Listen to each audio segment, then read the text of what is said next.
Então nós vamos orar, né, dando início a essa aula, orando esta oração, um pedido tão especial de Paulo, importante para nós nesse tempo, né, que eu vejo que cada uma de nós tem testemunhos renovados daquilo que Deus tem feito em nossas vidas, no meio de todas essas circunstâncias. Todas nós passamos por dias difíceis, mas nós fomos consoladas, né? Nós fomos dirigidas, nós fomos acompanhadas pelo Espírito Santo de Deus. Ninguém se sentiu desamparado, né? Todos nós passamos, nossas famílias passaram por situações difíceis, mas nós estamos aqui. Temos que agradecer a Deus pelo renovo dos seus testemunhos nas nossas vidas.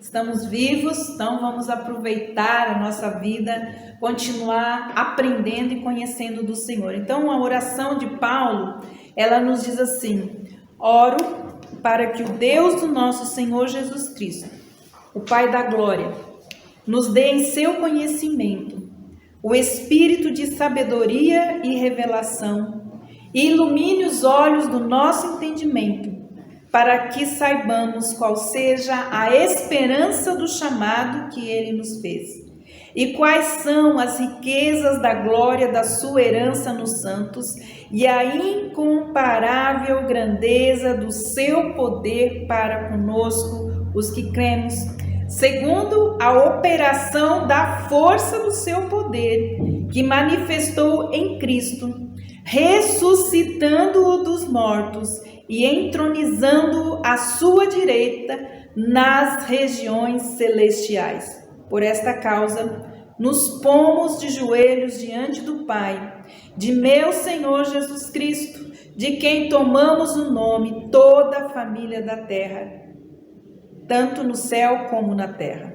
Oro para que, juntamente com as suas gloriosas riquezas, Ele nos conceda que sejamos fortalecidas com o poder no âmago do nosso ser, por meio do seu Espírito Santo, e que Cristo habite por meio da fé em nossos corações, a fim de que, arraigadas e fundamentadas em seu amor e em comunhão com todos os santos, possamos compreender a largura, o comprimento, a altura, a profundidade, e conheçamos o amor de Cristo que excede a todo entendimento, para que sejamos cheias de toda a plenitude de Deus. Em nome de Jesus, amém.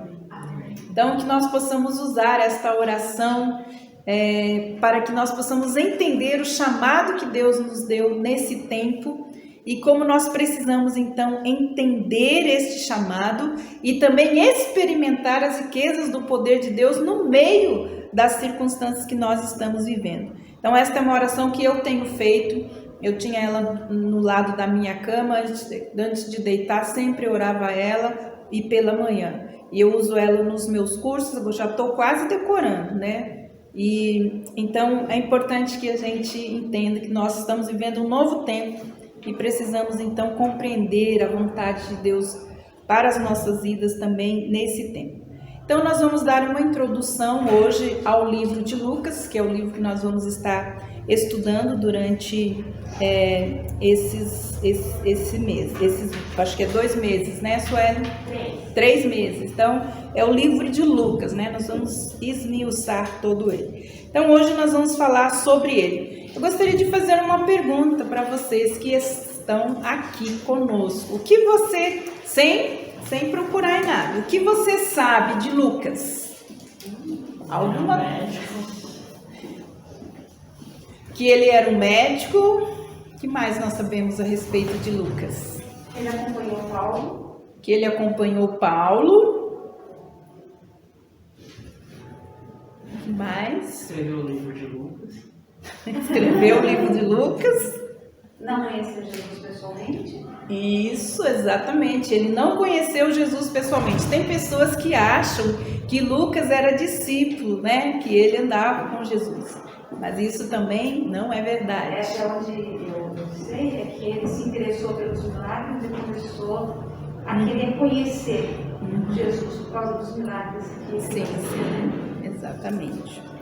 Então, importante a gente entender nisso, né? Começar pelo aquilo que a gente já sabe. Então, vamos acrescentar algumas coisinhas mais. Então, o texto do Evangelho, né, de Lucas é a obra de um médico que era acostumado a observar, né? O médico tem essa tendência, né, da ciência, de observar detalhadamente, então, os fenômenos que aconteciam. Então, como a Marli mesmo falou, ele foi buscar saber o que é que estava acontecendo no seu meio, né? Os milagres que estavam acontecendo, que eram diferentes das fábulas históricas, da mitologia ou das ficções que existiam no tempo, né? Porque havia a cultura grega, então tinha muita mitologia, muitas coisas, mas ele então observou que aquilo era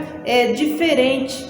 Então o Evangelho de Lucas, na verdade, ele testemunha sobre a vida de um homem que realmente existiu, que marcou para sempre, né? Estava marcando a história daquele povo e revelava então o próprio Deus. Jesus viveu numa região periférica do Império Romano e a sua influência então alcançou o mundo inteiro. E a sua vida é uma obra que marca então o Gênesis para a humanidade, quer dizer, o início, né? Marcou a história para nós. Então, o livro de Lucas é o livro mais longo, coisas importantes da gente guardar. O livro de Lucas, ele é o livro mais longo do Novo Testamento, certo? Ele focaliza realmente, então, o ministério de Jesus, e este evangelho é a primeira parte, na verdade, de uma história que tem duas partes. Sendo o livro, então, de Atos, como a Marli falou, a segunda parte. Então, Lucas começa escrevendo a primeira parte da história do ministério de Jesus no Evangelho de Lucas. A segunda parte seria, então, o livro de Atos. É a segunda parte. Então, ambos esses dois livros, eles foram dedicados a uma pessoa. E nós vamos ver, então, qual é esta pessoa. Porque são cartas, né, evangelhos, são escritos. Então, ele foi dedicado a uma pessoa. Então, nós vamos ver Lucas, vamos abrir já, Lucas capítulo 1, versículo 3. E alguém abre para nós Atos 1:1. Então, vamos ver para quem, então, este evangelho foi, então, direcionado. Lucas capítulo 1, versículo 3. Eu mesmo investiguei tudo cuidadosamente desde o começo e decidi escrever-te um relato ordenado, ó excelentíssimo Teófilo. Exatamente. Vamos ver Atos 1:1. Também vemos então a segunda carta, que seria a segunda carta. Quem pode ler Atos 1:1? Escrevi o primeiro livro ao Teófilo, relatando todas as coisas que Jesus começou a fazer e a ensinar. Então aí, direcionando, estão falando que o Evangelho e a carta de Atos foram então dedicados ao excelentíssimo Teófilo. Então hoje nós cantamos uma música que se chama Amigo Fiel, né? E nós temos outra ainda que se fala Amigo de Deus. Então, ao excelentíssimo Teófilo, é um nome grego, Teófilo é um nome grego que significa aquele que ama a Deus, né? Então, ao excelentíssimo Teófilo, aquele que é amigo de Deus ou aquele que ama a Deus. Esse era o significado grego do nome Teófilo. Ele sugere que este homem então era um gentil, não era judeu, certo? Então gentil é quem não é judeu. A gente fala, né, que às vezes tem os judeus e os gentios. Então Lucas, pela pesquisa que nós temos, então ele era um gentil, ele não era um judeu. Provavelmente ele era um grego,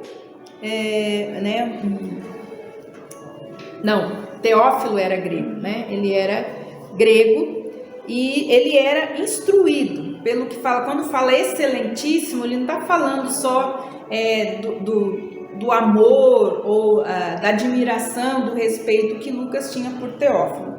Esse excelentíssimo, ele fala que pode ser uma pessoa que tinha uma posição elevada ou que tinha bastante recursos financeiros também. Então, esse título pode também dar a ele a noção, né, para nós, de que ele tinha notoriedade no meio onde ele vivia e que ele poderia ser um oficial, certo, de grande autoridade e de grande influência no governo naquele tempo. Então, esse excelentíssimo, ele dava então essa ideia.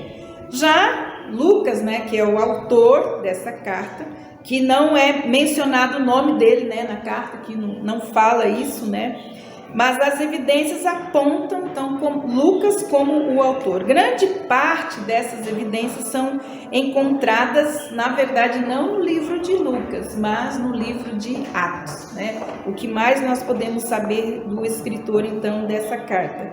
Então, nós vamos ler Atos, capítulo 1, versículos de 1 a 3, e nós vamos ver então essa sequência que identifica Lucas. Atos, capítulo 1, versículos de 1 a 3.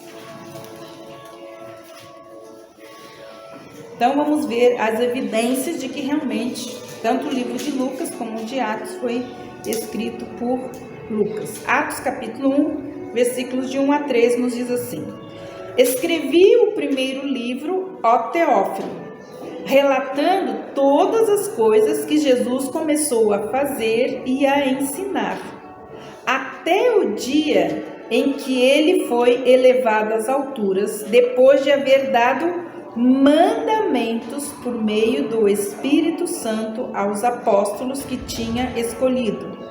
Depois dele ter padecido, Jesus se apresentou vivo aos seus apóstolos com muitas provas incontestáveis, aparecendo-lhes durante 40 dias, e falando das coisas relacionadas com o reino de Deus. E comendo com eles, deu-lhes a ordem.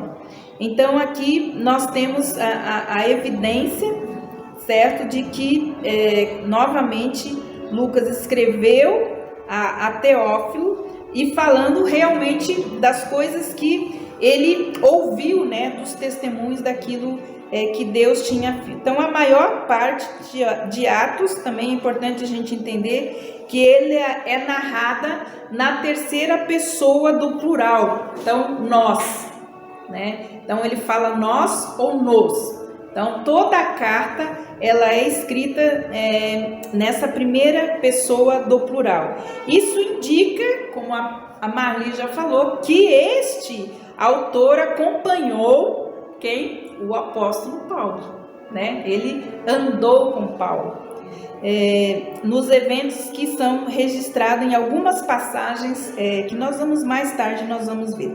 Então nós está escrito nós, então, como duas pessoas, né, que andavam juntas. Então, combinando com essa declaração do autor de que ele usou, aqui ele está falando que ele usou o relato de outras testemunhas oculares. Então, mostrando que Lucas realmente não andou com Jesus, mas ele ouviu falar. Ele era um médico e ele queria saber. Provavelmente, quem sabe, né, diz os historiadores, que algumas pessoas que foram curadas, né, de doenças incuráveis, e que poderia ser que ele, né, soubesse, ó, eu fui curado. Então ele foi instigado a saber a verdade, e então ele foi buscar testemunhas oculares dos milagres que ele tinha ouvido que aconteceu. Então, como médico, falei, como assim? Eu falei para ele que ele vai morrer. E de repente, o fulano lá, né? Ou ele foi ouvindo essas coisas. E isso levou, então, ele a buscar, né, os testemunhos oculares sobre a vida de Jesus. Vamos ver Lucas 1, versículo 2.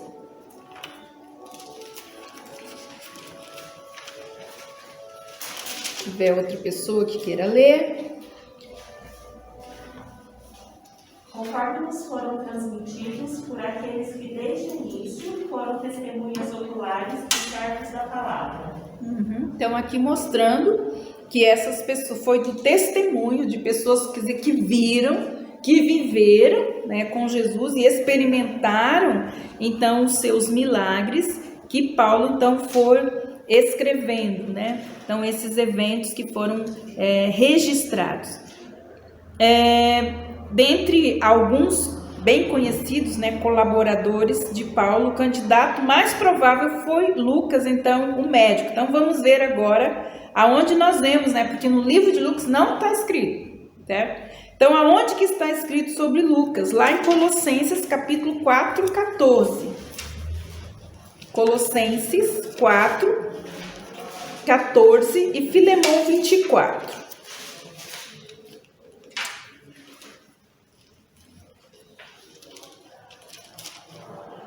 Quem gostaria de ler? Pode ler para nós. Colossenses 4,14. Lucas, o médico amado, e Demas enviam saudações. Então, olha só, aqui mostrando então aonde, primeira vez que é citado o nome de Lucas. Então, aqui em Colossenses, numa carta do apóstolo Paulo, está escrito: Lucas, um médico, não era só um médico, né? Ele era um médico amado, né? Então ele deveria ter se converteu, ou também o trato dele, né, com os pacientes, com as pessoas e com os discípulos que ele foi fazendo, então deu esse título para ele, um médico amado. Agora Filemão 24.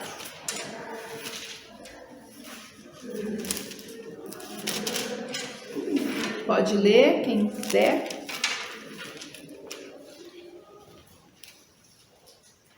Não achamos Filemão? Não, fugiu. Filemão não é fácil de achar, não. Sumiu. Não dá para olhar o dele? É depois de Timóteo, amado. É uma cartinha só. Vamos lá, posso ler. Então, Filemão 24 diz assim: Marcos, Aristarco, Demas e Lucas, meus colaboradores, mandam saudações a vocês. Então, mostrando que Lucas realmente era um companheiro do apóstolo Paulo. Então, esse também é um testemunho unânime dos primeiros escritores cristãos. Então, os primeiros escritores que falaram, historiadores que falaram a respeito, então, de Lucas, né, que buscaram alguma coisa a respeito dele, foram esses historiadores: Justino Mártir, Tertuliano e também o Cânon Muratoriano, eles que buscaram, então, mais informações. Então, como Lucas não é mencionado entre os obreiros que eram da circuncisão, ou seja, eram judeus, então nós podemos perceber isso, que ele era também, assim como Teófilo, um gentil. Vamos ver Colossenses 4:11.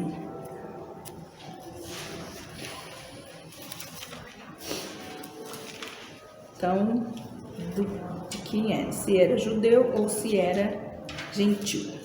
Colossenses 4:11. Jesus, chamado Cristo, também envia saudações. Esses são os únicos da circuncisão que são meus cooperadores em favor do reino de Deus. Eles têm sido uma fonte de ânimo para mim. Então, e depois ainda vem, nós chegamos lá. E também o Lucas, o médico amado, também Demas.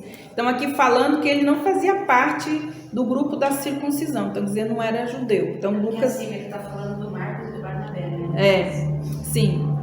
Ele estava falando de todos os colaboradores, até ele chegar ali. Estão falando que Lucas, então, ele não era judeu, certo? É quase certo que ele era, então, um gentil. Isso explica a ênfase sadia nos gentios em Lucas capítulo 6. Vamos lá. Então, aqui a gente pode ver que o livro de Lucas é um livro bem leve, né? É uma visão bem diferente dos evangelhos. Então, a gente pode ver, ele fala assim, uma ênfase sadia a respeito de tudo o que aconteceu. Então, é uma outra visão, porque o judeu tinha a tradição, tinha todas as coisas, então tinha um peso, né? Tinha muito ressentimento, muitas coisas que aconteciam. Mas Lucas não, ele era, né, como ele estava de fora, então ele teve essa visão melhor a respeito do ministério de Jesus. Então, Lucas 6, 17, quem pode ler? E descendo com eles, parou numa planura onde se encontraram muitos discípulos seus e grande multidão do povo de toda a Judeia, de Jerusalém e do litoral de Tiro e de Sidom. Então aqui você pode ver que Jesus, aqui ele fala que Jesus ensina e cura muitas pessoas. Você pode ver que a ênfase de Lucas são as curas, são os milagres. Ele foi dos evangelhos aquele que dá mais ênfase às curas dos milagres, porque era exatamente isso que ele queria saber se era verdade ou não, né? Então ele foi atrás de testemunhas oculares exatamente disso. Então, o livro de Lucas tem essa peculiaridade. A maioria das curas de doenças, desses milagres de cura, estão então citados aqui nesse livro de Lucas. Entenderam? Então, era essa ênfase falando sobre a saúde do povo através das curas. Então vamos ver também 7, Lucas 7. Versículos de 1 a 10.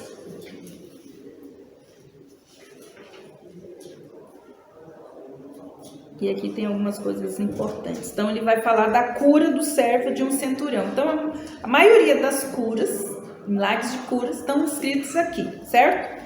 Tendo Jesus concluído todas as suas palavras dirigidas ao povo, entrou em Cafarnaum. E o servo de um centurião, a este muito estimava, estava doente, quase à morte. Quando o centurião ouviu a fala a respeito de Jesus, enviou-lhes alguns anciões dos judeus, pedindo que viesse curar o seu servo. E este, aproximando-se de Jesus, lhe pediram com insistência: ele merece a sua ajuda, porque é amigo do nosso povo, e ele mesmo construiu a nossa sinagoga. Então você pode ver que Lucas, aqui ele está demonstrando, escrevendo, falando sobre a gratidão, né? Ele não tinha um coração amargurado, mas ele estava grato. Então Jesus foi com eles. Quando Jesus está perto de casa, o centurião enviou alguns amigos dizendo: Senhor, não se incomode, porque não sou digno de recebê-lo em minha casa. Por isso não me julguei digno de ir falar pessoalmente com o Senhor, porém diga-me uma palavra e o meu servo será curado. Porque também eu sou homem sujeito às autoridades e tenho soldados às minhas ordens, e digo a este: vá, e ele vai, e a outro: venha, e ele vem, e o meu servo: faça isso, e ele faz. Então, ouvindo essas palavras, Jesus ficou admirado com aquele homem, voltando-se para o povo que acompanhava, e disse: eu lhe digo que nem mesmo em Israel encontrei fé como essa. Então aqui Lucas pôde trazer 3 coisas importantes: a gratidão no coração de um homem, a humildade no coração do homem e a fé no coração de um homem, né? Então olha como Lucas, ele não olha só a questão física, né, ou daquelas circunstâncias, mas ele traz valores, né, importantes da gente entender. Lucas também, ele se interessa ou reflete, né, o interesse por questões médicas. Nós vamos ver isso só lá em Lucas 4:38. Lucas 4:38. Então você pode ver, você pode comparar os outros evangelhos e você vai ver de novo a cura da sogra de Pedro. Está onde? No livro de Lucas. Deixando a sinagoga, Jesus foi para a casa de Simão. A sogra de Simão estava doente, com uma febre muito alta, e pediram a Jesus em favor dela. E inclinando-se para ela, Jesus repreendeu a febre, e este a deixou imediatamente, e ela levantou-se e passou a servi-lo. Então todas essas questões de cura, de medicina, estavam no livro de Lucas. Então qual é o propósito desse livro? Então, qual o propósito do livro de Lucas? O Evangelho de Lucas é uma apresentação seletiva e muito bem investigada, que dá, então, à pessoa a vida, né, da vida de Jesus Cristo. E tudo o que ele coloca, então, no seu livro é realmente para fortalecer a fé dos crentes, mostrando aquilo que Jesus poderia fazer. Então, ele opõe-se às percepções errôneas de pessoas não crentes, especialmente aquelas de origem grega, que não acreditavam, que colocavam os milagres, as coisas sempre a uma outra divindade, não realmente de Deus, vindo então do seu Filho Jesus. Então ele sempre se opunha a isso, né? A sua descrição é uma descrição bem equilibrada de Jesus, enfatizando de forma habilidosa então a sua divindade e a sua perfeita também humanidade, né? Porque Jesus, ele conseguiu trazer isso para o leitor. Ele é divino, mas ele também é humano. Só nessa carta que a gente percebe isso, né? Nessa carta de Lucas. Lucas teve a possibilidade, então, de viajar, de entrevistar as testemunhas oculares da vida e do ministério que Jesus, que ainda viviam, né? Essa oportunidade.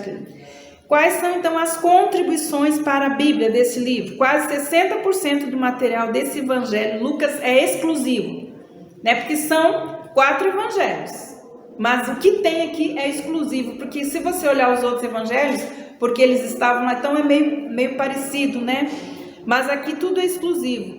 Que os leitores às vezes não conhecem esses detalhes importantes, por ele ser o terceiro livro dos evangelhos. Então, entre as maiores porções que são distintas dos outros evangelhos, nós temos o nascimento de João Batista e Jesus, só nessa carta. O único material bíblico sobre a infância e a vida adulta de Jesus antes do ministério, está aqui só nessa carta. Uma genealogia de Jesus que é diferente da de Mateus. A maior parte da sessão diária das viagens de Jesus, estão sobre sua jornada até Jerusalém, só nesse livro. Um ponto de vista consideravelmente diferente sobre a destruição do templo, depois a gente pode comparar, Lucas 21, tá? De 5 a 38, e você vai lá em Mateus 24, 25, você vê a visão diferente a respeito disso, também em Marcos capítulo 13. E bastante material novo nas aparições após a ressurreição que inclui o caminho de Emaús. Só ele fala sobre essa parte, né, dos discípulos lá no caminho de Emaús, uma declaração distintiva da grande comissão, também só ele dá essa declaração, e é a única descrição dos evangelhos tendo Jesus sendo elevado aos céus, né, que é lá no livro de Atos que foi escrito por ele. As curiosidades finais, então, para nós finalizarmos, sobre o livro de Lucas. Primeiro, as boas notícias dos evangelhos são para todas as pessoas. Como ele era gentil, então ele percebeu essa parte, né, de que o evangelho era para todos. Não era só para os judeus, mas era para todos. Jesus demonstra especial preocupação pelos desprezados. Aqui ele mostra, né, Jesus pelos desprezados, pelas mulheres e pelos pobres, enquanto os outros não falavam muito a respeito disso, e ele falou exatamente dessa natureza de Jesus. As parábolas de Jesus ressaltam a importância do arrependimento e da reconciliação. Então, esse é um tema bem recorrente no livro de Lucas: arrependimento e reconciliação. O Espírito Santo permeia, então, o ministério de Jesus.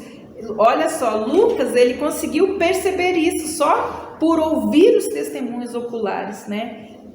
Que o Espírito Santo permeava o ministério de Jesus. E Jesus busca a salvar os perdidos. Tudo isso a gente tem no livro de Lucas, por isso que ele é um diferencial dos 4 evangelhos, por não ter participado, só ter pegado dos testemunhas oculares. Então é isso que nós temos hoje sobre a nossa introdução do livro de Lucas, e a semana que vem, então, a gente continua estudando o nosso assunto. Que Deus abençoe vocês. Muito obrigado por essa oportunidade da gente estar trabalhando juntas, estudando.